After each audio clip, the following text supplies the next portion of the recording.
Matthew chapter 13.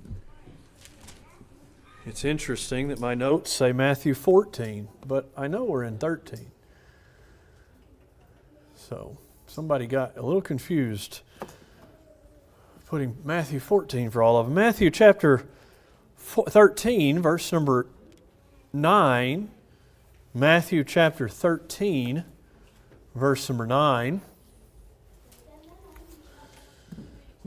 And the Bible says, Matthew 13, 9, the Bible says, "Who hath ears to hear, let him hear.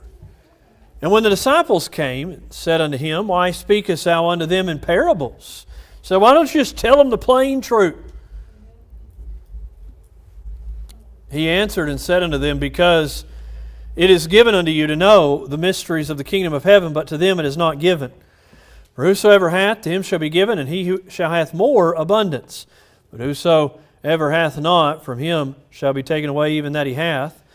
Therefore I speak to them in parables, because they seeing see not, and hearing they hear not, neither do they understand.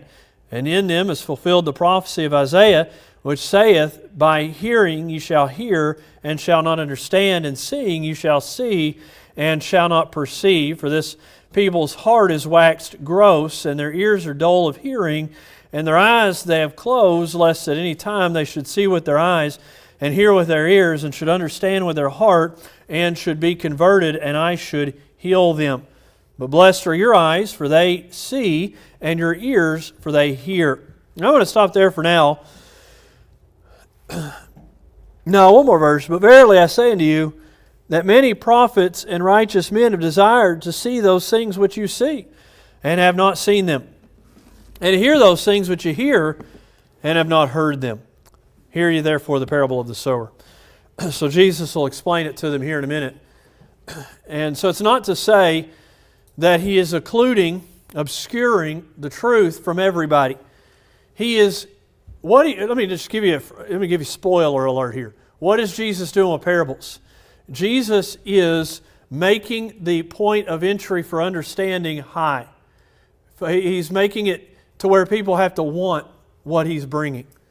Here's what we find in our lives often when we contend for the faith. Now I want to encourage you, like I said, well, we're not political, but it has woken something what has gone on.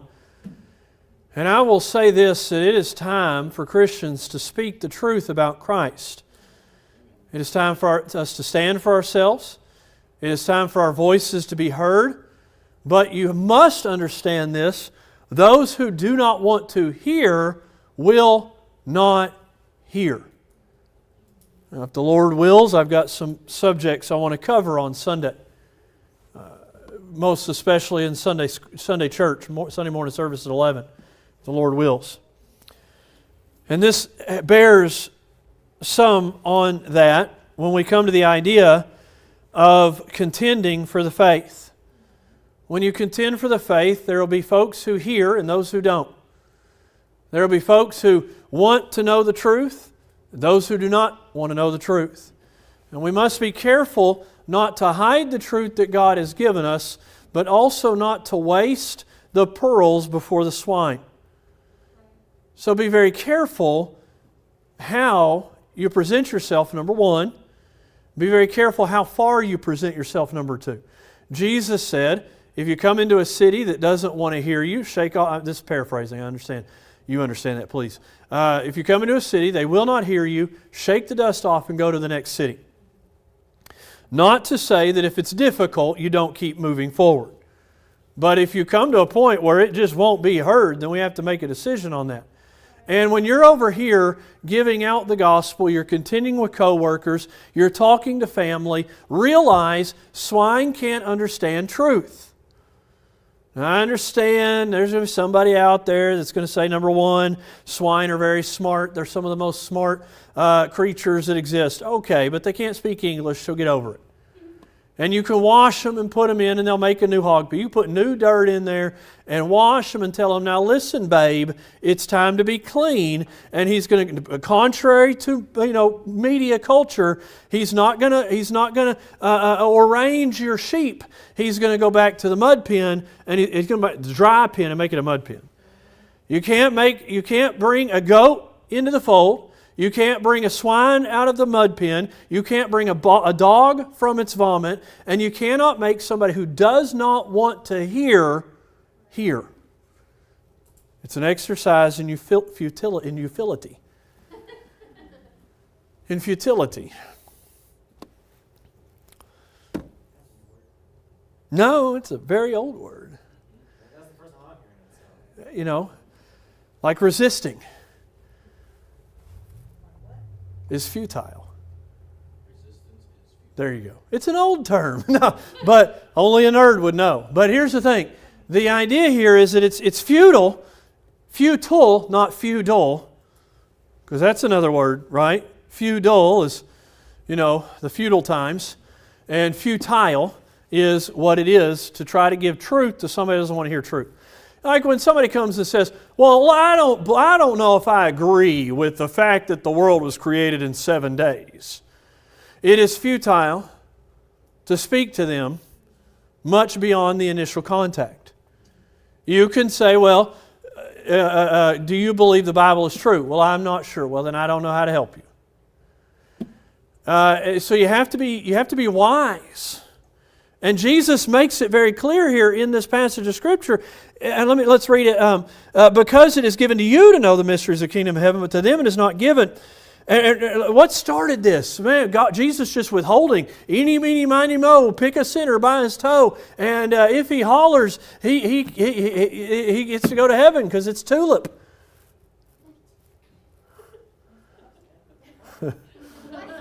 That has to do with Calvinism.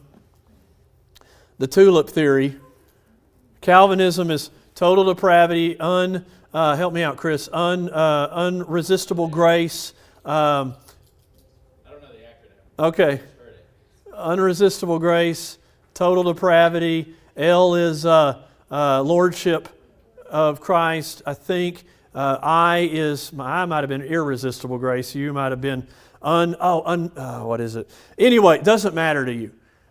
It only matters to Bible college students and those who like to debate endlessly for no reason. Unconditional election.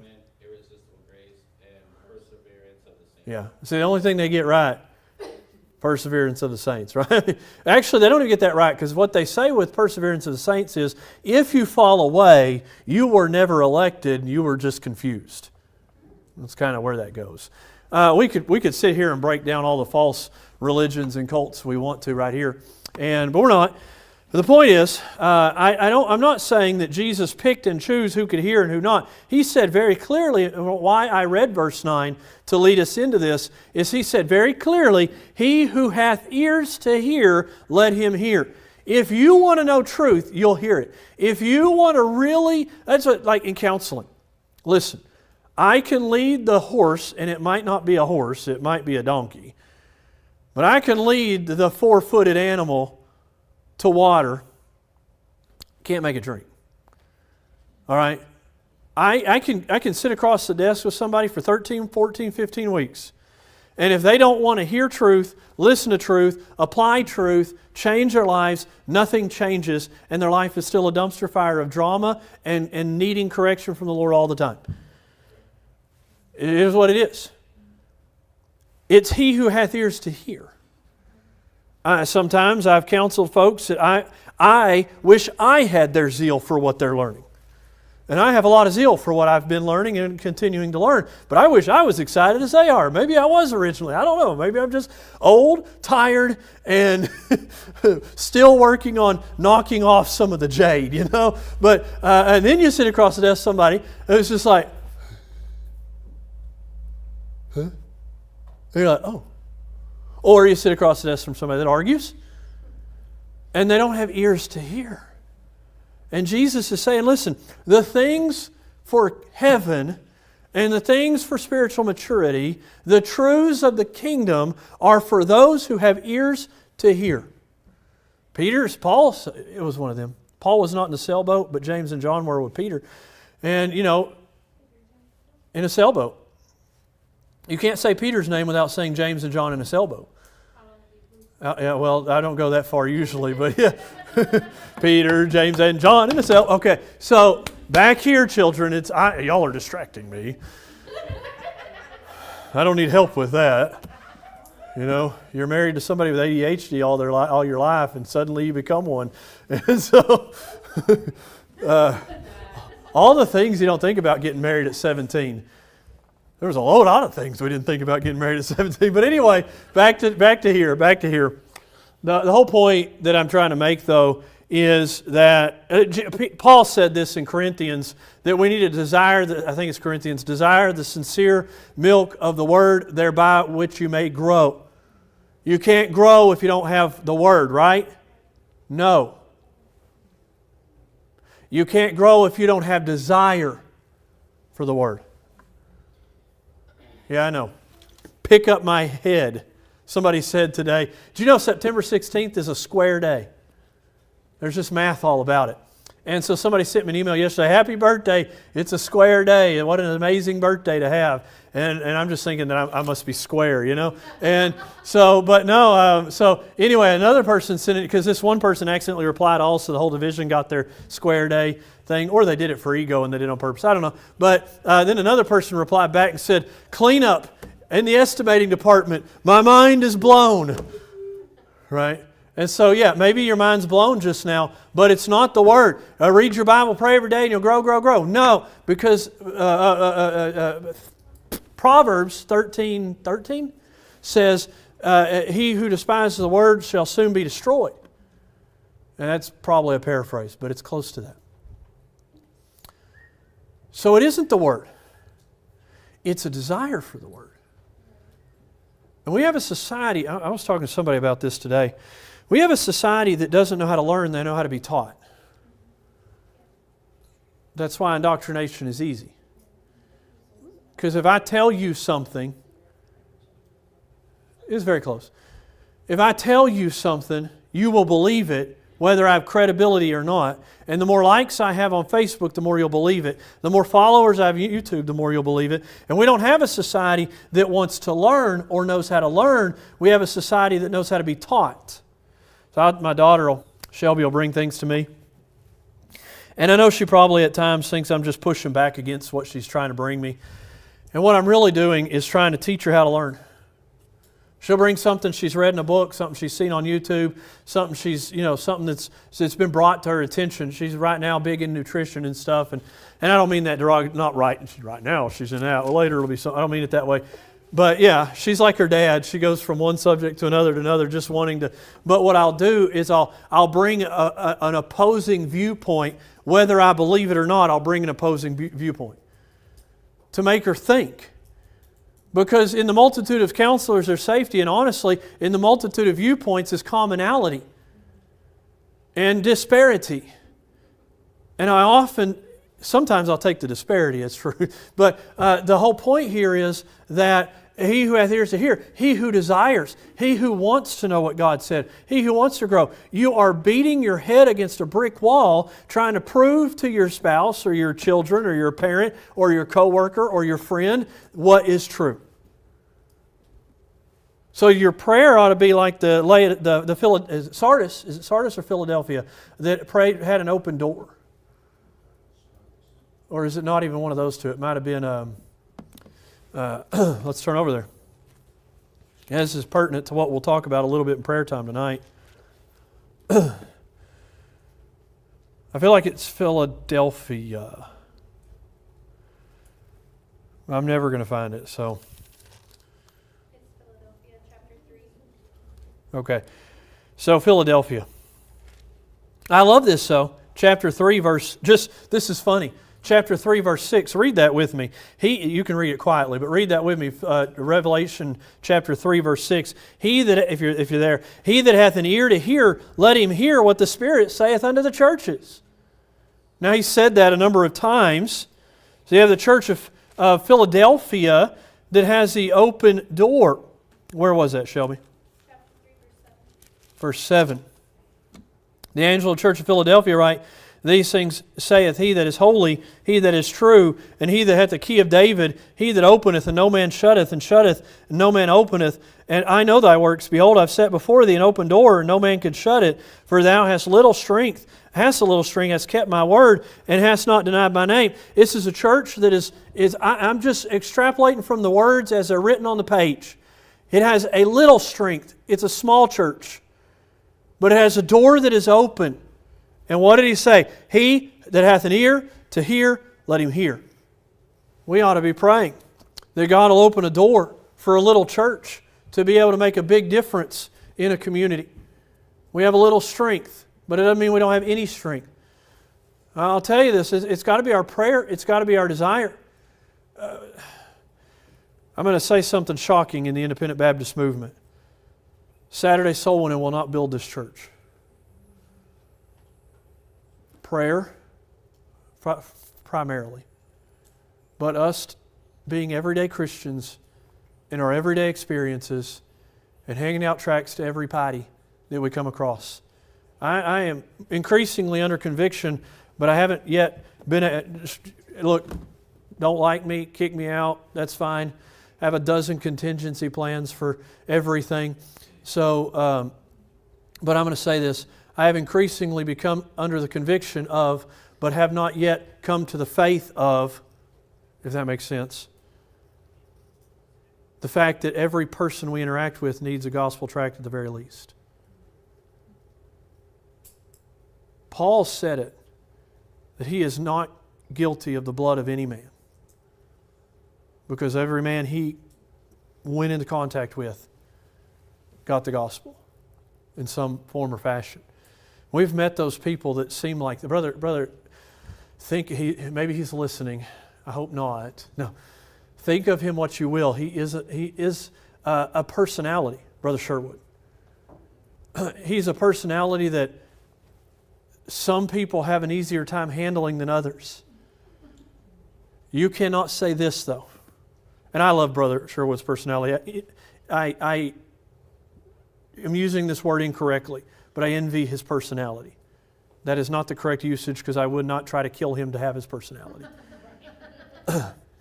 But I desire to have a personality like his. There is not a person that would walk by Brother Sherwood if he is in the right mindset that would not get the gospel from him. You go to Dairy Queen, they're getting the gospel. He goes walking, what's that ugly looking dog y'all got that they've got? Gizmo. He's the cutest dog ever. He is. I love Gizmo. Hey, let me retract. He is an amazing. I love Gizmo. He's cute.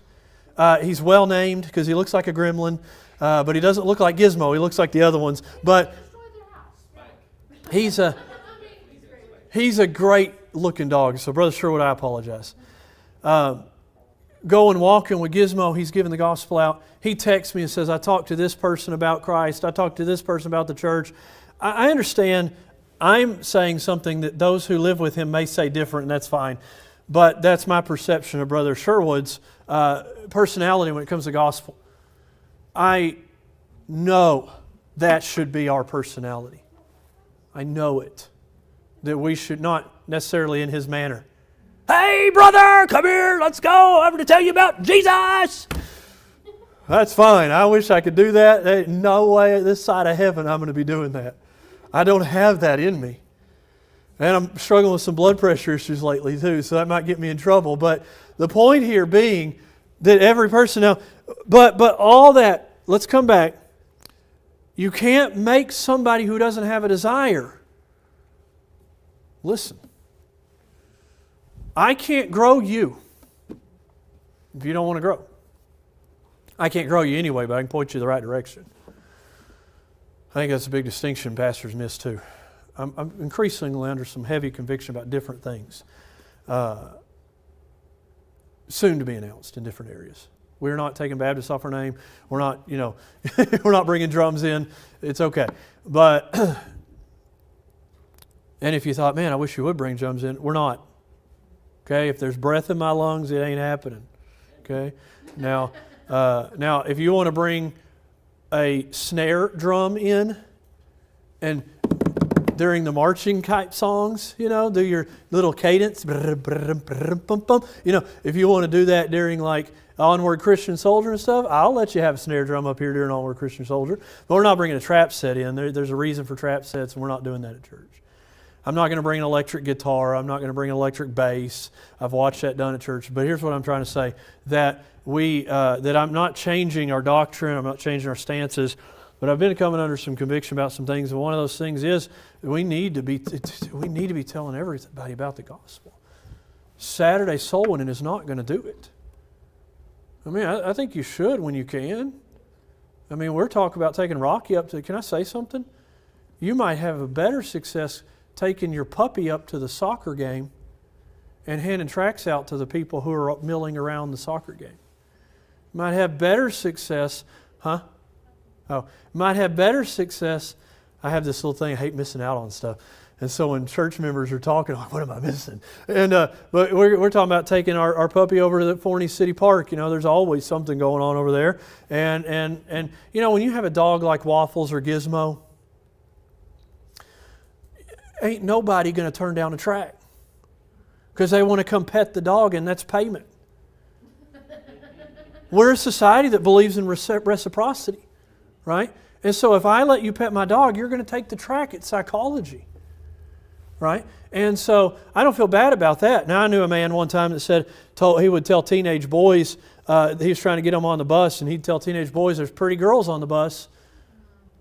And one of them was his daughter, and I thought I wanted to throw up all over everything or kill him. And that is not reciprocity. That's stupid. But my dog ain't that. So anyway, all I'm saying is, but he who hath ears to hear. The parable is concealing a truth from those who are too lazy to think about it or blinded by prejudice. I don't want Christianity because they're not going to hear it. That's the point. Now, we can't preach parables as well as Jesus could, but we can be wise about how we present the gospel. We can be wise about how we present theology. We can be wise. Look, the world doesn't understand all of our terms. I understand that. But we don't have to change them. We can just define them when they're ready to hear. So anyway, and it's also a fulfilling of the prophecy of Isaiah. This people's heart is waxed gross. This is interesting. For this people's heart is waxed gross. That literally means fat. That's interesting. We got a society that is overwhelmingly heavy. I think that's interesting. I know it's not even connected, but it is interesting that our society at the same time does not hear anything that is gospel related for the most part. A fat heart is a fearful plague, one man said. A heart that cannot delight because now listen, let me connect the dots for you. The Bible says in Proverbs that if we have too much sweet, we don't like the good food. Right? That's why I don't like. Look, when I was a teenager, I would eat a whole package of Reese's. Not 4. 12. Something like that. In a sitting.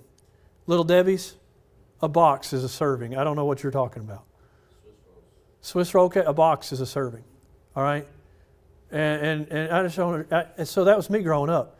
I don't like good food. I still struggle, and I don't like good food. So the point here is the fat heart, the one that is so full of nonsense, so full of hate, so full of bitterness, so full of hurt, so full of the ilk that Hollywood puts out, so full of the ilk that the public school puts out. Don't get mad at me. If your kids have to go to public school, do your best to take care of them. Do your best to not let them get involved. I'm just meddling here, okay? You do what you want to do, but be careful about the extracurricular activities because it's taking more hours away that you can be defending against what they're learning in the hours that they are there. We drove by the school today. There were more cars in the school parking lot this evening than there will be in churches all around here. It was full. The Kona ice truck was there. I think some food trucks were there. That thing was full on a Wednesday. And so we got. I'm not mad, but the schools don't teach our kids the right things. The universities don't teach our kids the right things. We are responsible for the teaching of our children. If they have to go to public school because life is life, then you need to have them from 5 in the morning till they leave, and you need to have them from the time they get home till the time they go to bed, countering the doctrine that they're learning at school. You need to be asking them questions. Teaching our kids that trade school is a better idea generally, unless they have to have a specialized, like nursing or something, I understand. But teaching our kids that. Why? Because we're trying to counter this. But here's the thing. We don't want our kid, that's it. There's the connector. We don't want our kids' hearts fat. You say, well, a device is a great babysitter. It's a great fat maker. YouTube for kids isn't for kids. It's not. Because it's perfectly acceptable for YouTube to indoctrinate our children on like furries. What's wrong with furries? Oh, I don't have time. I don't have time for that. Okay? Little bit of crazy section of the world. We had a kid here that was struggling with that before his family blew apart and moved out of my influence area. I don't know where he is today doing what. I hope somehow his head got right. I don't know. But their hearts are fat. So, and I'll say this once. I'll probably say it again. From the moment you have your child, first child, to the moment you have the last one mature enough to enter the world by themselves, you don't have a life. You don't have dreams. You don't have anything but that child in your marriage. Because one day the child's going to move out and you got this marriage. So don't get codependent with the children. But you don't have dreams. You don't. That's your focus. And I didn't do so hot at that. That's why I'm giving you the understanding of that. So the parable of the sower, we'll explain it, but blessed are your eyes for they hear, but they see, and your ears for they hear. It's a real bad day if your eyes are hearing and your ears are seeing. It's a rough day. I always want to be one of those people who see colors. Who hear colors and see sounds. You know, there are people like that. If you play a note, they'll see it in color. That's so cool to me. It's like audiochromatia or something like that. It's so cool. Or it's made up and I just bought a lie. I don't know, but it sounds cool to me. But anyway, so why all that to say this? Be careful. Cast your pearls before swine. Be careful. Realize that we should tell everybody, but not everybody will hear. It is made that way. It is designed that way. Because we're not to waste our time on those who will never listen and end up in hell. Anyway. When we could be talking to... If I spend 10 hours talking to one person that's never going to change, but I spend 1 hour talking to 10 people that will change. I spend the same 10 hours, if you understand, consecutive. I'm doing more here. I always ask God, is this a person who is hearing or is this a person who is contending? Always ask God. And when they're contending, say, you know what? I think we're going to have to agree to disagree. You're not listening to me. I'm not moving from where I'm going to be, where I'm at. And so let's move on. And that's